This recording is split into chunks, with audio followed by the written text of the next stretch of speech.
Bonsoir à tous. Pour une fois, ce ne sont pas des auteurs qui viennent à apostrophe parler de leurs livres, mais des lecteurs, lecteurs amateurs, lecteurs professionnels. Voici leur coup de cœur en espérant que ce seront aussi les vôtres. Et l'on commence par une promenade en zigzag à travers des chefs-d'œuvre de l'art en France.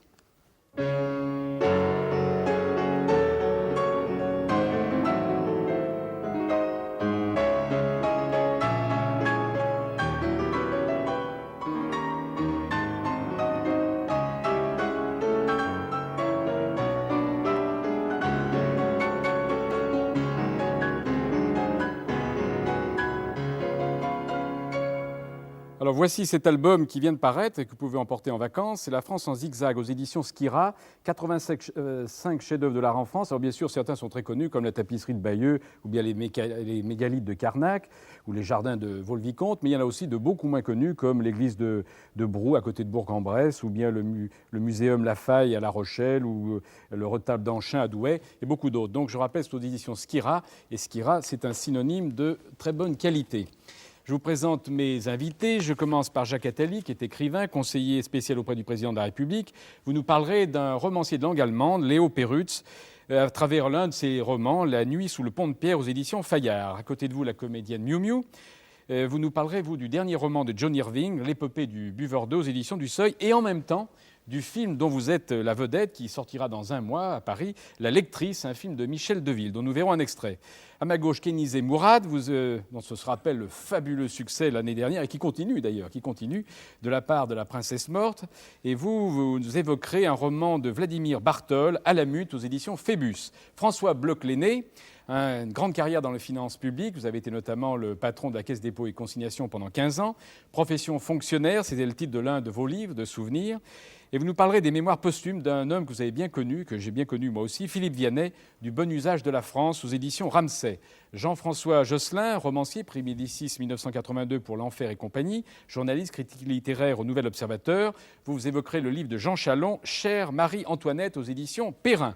Charles Villeneuve, vous voyez qu'on a beaucoup de monde et du beau monde. Charles Villeneuve, reporter, enquêteur à Paris Match. Vous êtes le présentateur de temps en temps des dossiers de l'écran, ici, sur notre chaîne, et de l'émission dominicale sur M6, Le Glaive et la Balance. Vous êtes l'un de nos meilleurs connaisseurs de tout ce qui touche au terrorisme et à l'espionnage. On se rappelle votre histoire secrète du terrorisme, Les juges de l'impossible. Et là, vous nous parlerez d'un livre traduit de l'américain de David Weiss, Un espion disparaît, aux éditions Olivier Orban. Et nous allons commencer, comme il est logique, puisque ce livre s'appelle Le Premier Homme, avec Geneviève Guichard. Vous êtes préhistorienne, vous êtes conservatrice avec votre mari du Musée national des Aisies en Dordogne. Alors, c'est vous qui avez le rapport le plus direct avec le livre que nous présentez, puisque vous en êtes la présentatrice et la préfacière. Et cet ouvrage, Le Premier Homme, d'Edmond Haraucourt, est paru aux éditions Arléa. C'est une réédition d'un livre, évidemment, qui était introuvable. Mais dites-nous d'abord qui est Edmond Haraucourt. C'est un écrivain du XIXe siècle qui n'a pas laissé beaucoup de traces. Il n'a pas eu beaucoup de chance. C'était un esthète. Il a fréquenté tous les beaux esprits de son temps. Il a épousé une femme qui tenait salon. Il a eu la sottise de commettre une épopée qui s'appelle La légende des sexes.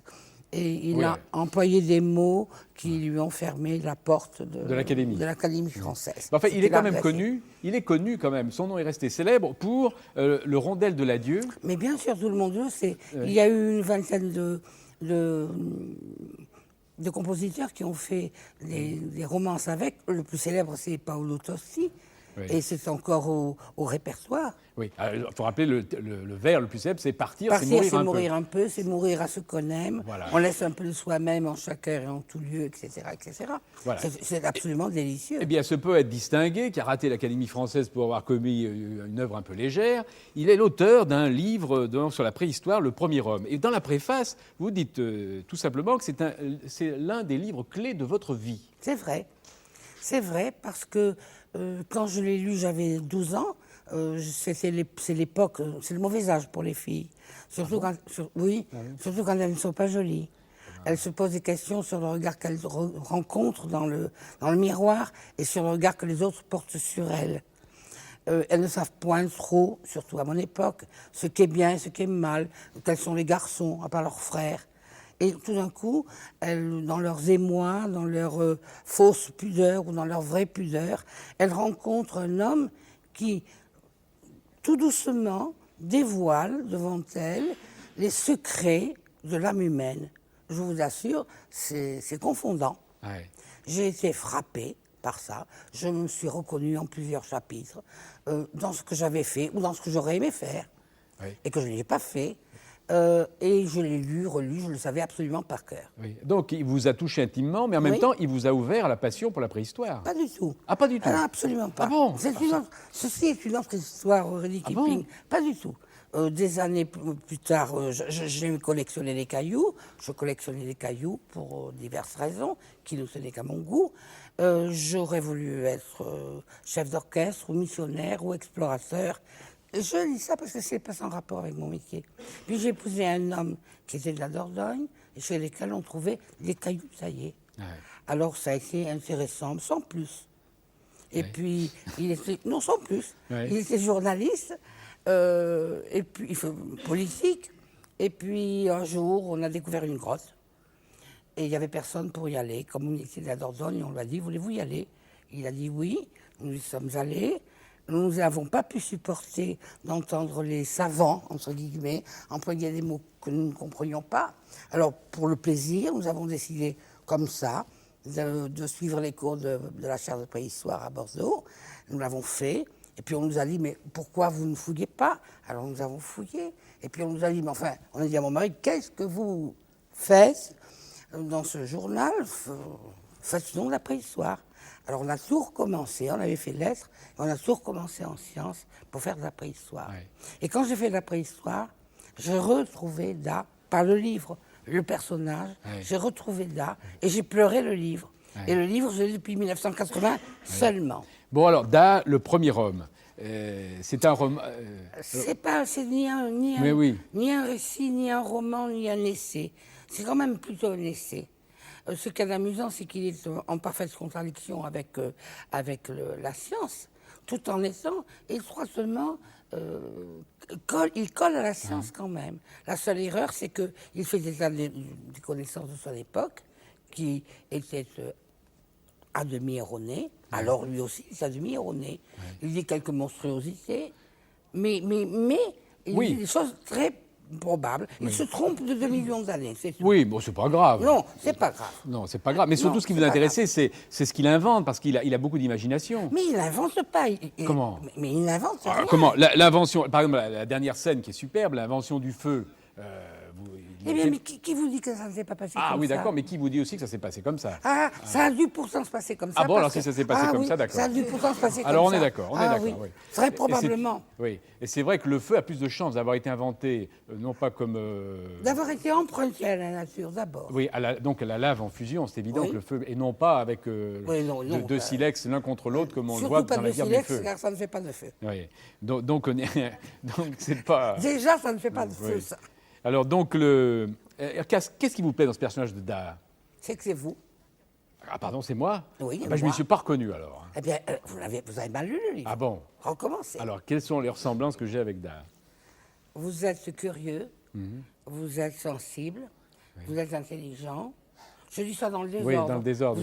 Vous êtes hableur, forcément. Vous êtes tricheur, évidemment. Vous aimez les femmes, vous aussi. Vous aimez bien manger. Vous aimez combattre. Pas son petit-fils, quand même. Oui, parce qu'il y a un moment, il y a un moment, effectivement, il veut quand même manger le... Eh bien, j'ai appris, parce que dans mon métier, on apprend tous les jours, j'ai appris très récemment qu'ici, à Paris, au Muséum d'Histoire Naturelle, on a fini par convaincre les gardiens des animaux que les mères avaient besoin d'expériences cruelles pour pouvoir faire attention à leur progéniture. Et récemment, on a laissé un singe déguster son nouveau-né sous les yeux affolés de la mère, parce qu'on sait que comme ça, il ne faudra plus qu'il se pointe, il n'a plus aucune chance d'en manger un autre. Alors pourquoi pas? Oui, mais ce que vous montrez, c'est que l'instinct maternel existe. Bien sûr qu'il existe, mais chez les chats aussi. Bon, ils inventent, il invente la pudeur, le sentiment de pudeur. Oui, c'est amusant parce qu'on est en plein 19e siècle et la pudeur vue par Haraucourt, c'est pas tout à fait la pudeur vue par nous, et encore moins la pudeur vue par Da et par sa compagne. Mais enfin, ils inventent la pudeur. Alors ça, il a cherché tout le temps qu'est-ce qui avait bien pu motiver les actions que nous faisons. Pourquoi est-ce que je vous serre la main? En réalité, c'est parce que je ne peux pas vous renifler. Oui. Mais en même temps. Simplement. Oui. Bon, oui, ben oui. Eh oui. Oui, c'est comme ça. Alors, pourquoi la pudeur? Eh bien, la pudeur, quand vous voyez les vieux films d'ethnologie, vous voyez les hommes sortir des rivières, la main sur le bas-ventre. Ne croyez pas du tout, c'est parce qu'ils veulent vous cacher ce dont ils sont le plus glorieux. Mais ils ont peur d'être mordus, griffés, Oui. cognés. Oui. Alors, on invente. Alors ça, je reconnais que Ben même voyez, chose avec mais moi. c'est pareil. Alors là, vraiment. Je vous assure qu'il vous ressent. Oui, c'est vrai. Mais il invente aussi l'épée avec deux côtes d'un tigre qui est qui est tué par un éléphant. Oui. Enfin, il invente beaucoup de choses. Il faut dire qu'il a du génie. Écoutez, vous n'auriez pas voulu une lettre s'il n'avait rien inventé. Oui, c'est vrai. Eh oui. Tout simplement. Alors bien sûr qu'il invente. Bon. Il n'est pas plus intelligent que nous, mais il est beaucoup plus inventeur. Oui. Il a besoin. Mais alors, quelle langue parle-t-il? Il parle la langue des animaux. Hein. Là, Quelle langue des animaux? Il imite les bruits de la forêt, il imite le... Mais vous aussi, vous sifflez comme un merle. Enfin, je suppose. Malheureusement, non, madame. Non, moi non plus. Malheureusement. Alors là, pas du tout. Je suis bien inférieur à... Ah oui, de ce côté. Mais non, mais Da. je voudrais que là aussi les gens ne comprennent pas que quand on dit j'ai faim, on peut exprimer la faim par mille mimiques. Miam, Oui, miam miam si vous voulez. Mais dites-moi donc en langage miam miam. Hier, j'ai rencontré Monsieur Attali. Allez, dites-moi ça pour voir. En quoi? En langage de Da? En langage de Da. Ah, ça, alors là, je dirais que je voilà, suis capable. voilà. Hein. Alors, expliquez-lui Mais aussi attends, que mais vous Attali avez est beaucoup tout- plus intelligent que moi. Il va vous le dire. Mais comment non, ça- justement, parce qu'il est intelligent, il ne va pas le Il faire. est polytechnicien, il est normalien, il a tous les diplômes. Alors, comment dit-on en langage Je Da? sais pas, moi j'ai besoin de sous-titres là. Ouais. Je Non, donne sous-titre. non, là. il faut comprendre que quand on dit j'ai faim, on peut se faire comprendre. Mais quand on dit j'ai mal où, pourquoi, quoi. Quand on dit hier, il faut le dire autrement. Je crois que ce que ce livre, en dehors de ses qualités littéraires, montre surtout, c'est qu'il avait l'intuition d'une chose qu'on a découvert que très récemment, c'est que la grande différence entre l'homme et l'animal, c'est la mémoire. Oui. Et ce qu'il fait, c'est qu'il réussit peu à peu à construire, par l'apprentissage, grâce à la mémoire, à C'est accumuler tout un certain nombre de choses, qui fait que tout ce qu'on croit aujourd'hui être inné est en fait l'acquis de la mémoire, comme par exemple la Exactement. pudeur. Et il montre vraiment bien dans ce livre comment le propre de l'homme, c'est le fait qu'il se souvient de ses actes antérieurs. Vous pensez que ce livre est bien évidemment supérieur à La guerre du feu de René? Bien sûr. La guerre du feu, c'est un livre d'aventure. C'est mettez la guerre du feu, faites-la au Congo, et changez tous les mots des animaux en animaux du Congo, vous allez avoir le même livre. Ouais. Vous allez avoir Tarzan. Tandis que pas Da. Non, pas du tout. Pas Da, Da, c'est autre chose. Da, c'est votre histoire. C'est notre histoire. Il a été accueilli comment, cet ouvrage, quand il est paru? Avec beaucoup de faveur, seulement il est paru en 1914. Ah oui, alors ça, Eh oui. on Alors, parlera en d'un autre livre qui est paru Oui. en 1939-40. Et oui, qui a eu et, la et même pour les mésaventure. mêmes raisons, mais j'y ai pensé quand j'ai lu ce livre, Oui. bien sûr, en 1914. Et alors, en 1918, on pensait à autre chose. Bah oui. Ça a été les années folles, alors la découverte de l'homme ancêtre, c'est retombé dans le domaine strict Ah bah, des spécialistes. il faut dire en 14-18, les hommes ont été beaucoup moins intelligents que Da. Hein. Ah oui, mais alors bien là, sûr. vraiment, Oui, ça, oui, bien sûr. Ça, c'est sûr. Très bien, merci. Donc je rappelle Da, le premier homme aux éditions Arléa, par Edmond Haraucourt.